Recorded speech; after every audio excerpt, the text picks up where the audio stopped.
السلام علیکم ناظرین حضرات، ویڈیو کو لائک کریں، چینل کو سبسکرائب کریں اور بیل آئیکن کو بھی دبا دیں تاکہ آپ کو ہماری آنے والی ویڈیو کی نوٹیفیکیشن ملے۔ بہت سی مثالیں مجھے یاد آ رہی ہے، بڑی ہستیوں کو دیکھا ہے۔ بڑا تو یار وہ ہے جو خدا کو بھا گیا، بڑا تو وہی ہے۔ میرے غریب نواز ساری زندگی عبادت کرتے رہے، عبادت کا ذوق دیتے رہے لوگوں کو۔ جب وصال ہوا تو پیشانی پہ لکھا ہوا تھا نور کے قلم سے، ھذا حبیب اللہ مات فی حب اللہ، یہ اللہ کا محبوب ہے اور اللہ کی محبت میں دنیا سے گیا ہے۔ صابر پاک دنیا سے گئے تو کسی کو نہلانے اور کفن پہنانے کی ضرورت بھی پیش نہیں ہے۔ سرکار غوث پاک کے جب وصال کا وقت ہے، میں میرے قریب مرشد غوث پاک کے وصال کی گھڑیاں یاد کرتا ہوں، مجھے حیرت ہوتی۔ جب غوث پاک کے وصال کا وقت آیا تو اپنے بیٹوں سے کہا سب لوگ کمرہ خالی کر دو، آج میرے کمرے میں وہ آئے ہیں جو کبھی نہیں آئے تھے۔ ہائے آج میرے کمرے میں وہ آئے ہیں جو کبھی نہیں آئے تھے، نکلو سب جاؤ۔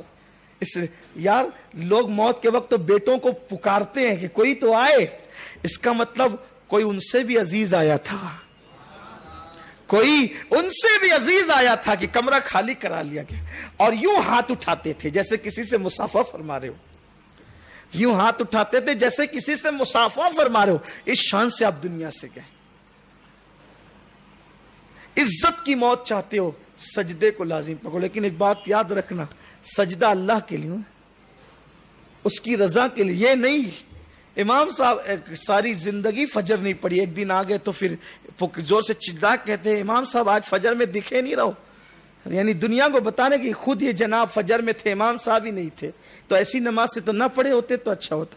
حضرت شیخ سعدی شیرازی فرماتے ہیں کہ میرے بچپن کا حال تھا، بچپن کی کیفیت تھی۔ سعدی کہتے ہیں کہ میرے بھائی سب سو رہے تھے اور میں نے تہجد پڑھی تو میری زبان سے نکل گیا، رات میں نماز پڑھی، میں نے عبادت کی تو میری زبان سے نکل گیا ابا یہ سب سو رہے ہیں اور ہم نے تہجد پڑھی ہے۔ تو ان کے والد نے کہا کاش کہ بیٹا تو بھی سویا ہوتا تو اچھا ہوتا، اس لیے کہ نہ عبادت کر کے اترانے سے اچھا ہے کہ نہ کر کے شرمندہ رہتا، اس لیے کہ ان کو کم سے کم نیند تو ملی۔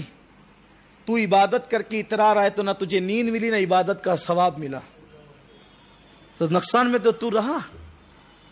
تو عبادت اللہ کے لیے ہونی چاہیے، سجدے، یہ نہیں کہ لوگ مجھے نمازی کہیں۔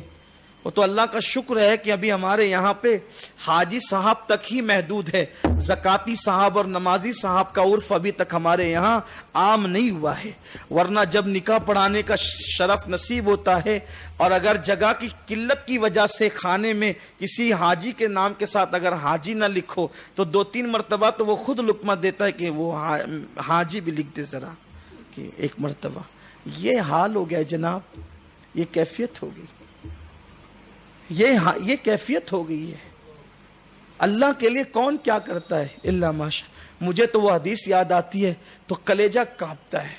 حضرت سیدنا ابو ہریرہ رضی اللہ تعالیٰ نے فرمایا کہ قیامت کے دن جب حساب ہوگا تو مختلف لوگوں کو انہوں نے پیش کیا، بڑی مشہور حدیث ہے، میں اس کو پورا نہیں، مختلف لوگوں کو، عابدوں کو، مجاہدوں کو، شہیدوں کو، قاریوں کو، اہل علم کو، سب کو پیش کیا جائے گا اور اللہ فرمائے گا جس کے لیے تو نے کیا تھا آج جا کر اسی سے صلہ لے لے، تو نے میرے لیے تو کچھ کیا نہیں تھا، تو اس لیے نماز پڑھو تو اللہ کے لیے پڑھو، عبادت کرو تو اللہ کے لیے کرو۔ ایک بات اجازت دے تو ایک بات یاد آتی، پھر آگے بڑھتے ہیں۔ دیکھو ہم گناہ کو جیسے چھپاتے ہیں نا، ہم گناہ کو جیسے چھپاتے ہیں، اللہ والے اپنی نیکیوں کو ویسے چھپاتے تھے، اللہ والے اپنی نیکیوں کو ویسے چھپاتے۔ آج اگر کوئی محلے کا کارپوریٹر نماز جنازہ میں شریک ہو تو اس کی خواہش ہوتی ہے کہ وہ گیٹ پہ کھڑا ہو تاکہ ہر آنے والا اس کو دیکھے کہ جناب جنازے میں آئے، کھڑے ہی ایسی جگہ رہتے ہیں کہ ہر بندہ اس کو دیکھے کہ یہ جنازے میں آئے۔ تو جنازے میں اللہ کے لیے آیا ہے کہ ان کے لیے آیا ہے؟ یعنی تیرے نزدیک اللہ سے بڑھ کر یہ عوام ہے۔ پھر کچھ ایسے سوشل ورکر ہے جو تھوڑا سا چیخ پکار کرتے، نہیں بھی ضرورت ہوتی ہے تو کرتے ہیں، جلدی جلدی کرو بھائیو، وضو جلدی کرو، یعنی یہ بھی موجود ہے۔